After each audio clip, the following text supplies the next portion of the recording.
My name is Vasil Traikov and I'm an electrophysiologist from Sofia, Bulgaria.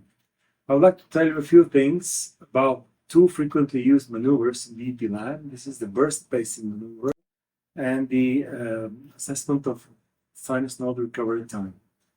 Burst pacing is a maneuver really frequently used in everyday clinical practice in the EP lab. It's carried out by pacing at constant cycle length, slightly shorter than spontaneous rhythm, and for a short period of time, then allowing some time for the sinus rhythm or spontaneous rhythm to emerge and assess induction of arrhythmias, and then repeating the pacing with shorter cycle length. This can be carried out in the atria and in the ventricles as well. And the rationale for this maneuver is to assess the impulse propagation and conduction through the atria, ventricles, and the conduction system, as well as to assess arrhythmia induction. Frequently, during the EP studies, it's used to assess the Wenckebach cycle length. This is the cycle length where the paced atrial beats are not anymore conducted to the atria due to Wenckebach type of AV, functional AV block developing with pacing. Usually, those maneuvers are carried out by pacing from any bipole in the atrial ventricles. But what is important to note is that position of the pacing lead might change, of course. But what's important to note is that to ensure constant capture, you have to pace with sufficient energy, and usually we choose an energy which is twice the diastolic threshold, which should be determined in advance for each of the bipoles we pace from.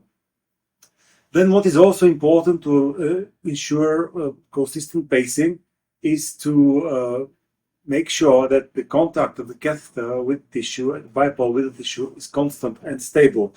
This can be done fluoroscopically, of course, but also you can use electrogram morphology to assess this. Any electrogram that is not sharp enough or that is changing in morphology and amplitude might tell you that these are not stable. This is not a stable position in the heart. So we should reposition the catheter before starting the pacing. Another very important issue with this pacing is to be prepared for any arrhythmias that might emerge during this maneuver. Certainly, when you pace from the atrium, you can induce any regular arrhythmias like AV or flutter, but also frequently atrial fibrillation is induced. You have to be prepared to deal with that. Also, in most of the centers, we never go down in cycle length to a very low values, because then the induction of arrhythmias that are not pertinent to the clinical situation is more frequent. Certainly, when arrhythmia induction from the ventricles for ventricular pacing, ventricular burst pacing is carried out, one has to be prepared for the induction of any hemodynamically unstable arrhythmias. So, presence of a defibrillator is really required on site, and all the staff in the lab should be ready to react accordingly. Then what is also important is to make sure that sometimes you need to allow enough time in between the pacing trains, because some patients, for example, VT patients with structural heart disease, they might need longer time between the pacing trains for their hemodynamics to return back to normal. Now, about the sinus node recovery time estimation, it is important to look into the pathophysiology and pathological mechanisms behind this sinus node dysfunction. Actually, sinus node dysfunction is a condition affecting the emergence and the conduction of the impulse out of the sinus node to the rest of the atrium. Actually, when you pace the atria, the impulse propagates across the atrial myocardium, reaching and invading the sinus node tissue. Therefore, when the impulse invades the sinus node tissue, the sinus node itself is reset, and it takes some time until the next sinus rhythm activation occurs. This is the recovery time of the sinus rhythm. It can be easily measured in the EP lab exactly by the sinus node recovery time. And this is the time which it takes from the pacing site to reach the sinus node, reset it, and then back to the bipole where we're pacing from. So actually, the sinus node recovery time is the time it takes exactly from the moment you stop the pacing train until you see the first electrogram, the first sinus electrogram at the atrial, the bipole in the atrial myocardium that you're pacing from. Actually, this is an overestimation because sinus node recovery time needs or includes in itself the time it takes for the sinus rhythm to recover, and also it takes the time for the impulse to be conducted from the pacing site to the sinus node itself and back. So in that regard, it's really important to consider pacing as close as possible to the sinus node area, which is usually the high right atrial position, and therefore we prefer this position for our studies.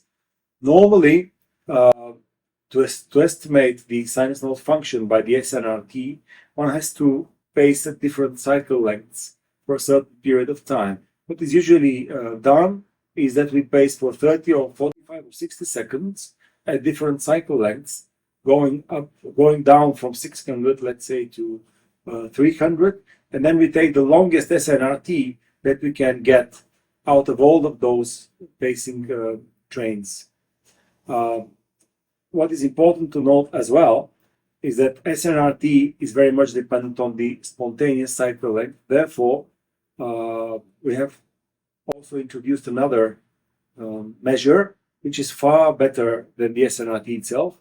It is the corrected SNRT, corrected sinus node recovery time, which is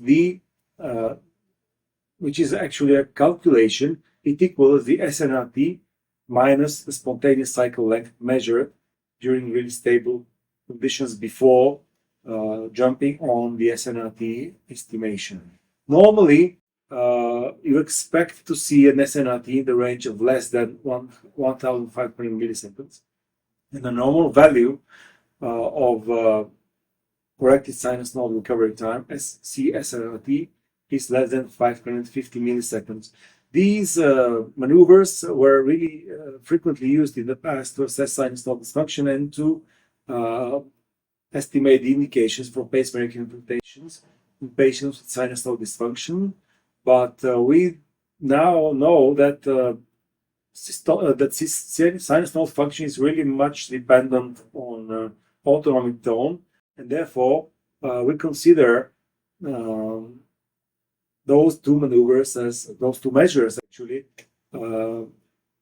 We don't consider them actually for the indication for pacemaker implantation in patients with sinus node dysfunction, and the current guidelines do not recommend relying on these two measures. And what is most important to know for those of you who are interested and would like to start their EP training is a very simple thing. Be focused on the electrograms. Try to understand the conduction properties of the heart. Try to understand how the atrial ventricles are activated. Try to understand how EP works as a whole, and be prepared for complications and for induction of unpleasant arrhythmias that might lead to hemodynamic compromise. Thank you very much.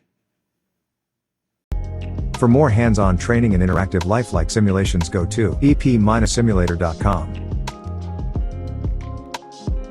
Join the community of trainees and experts and start your course today.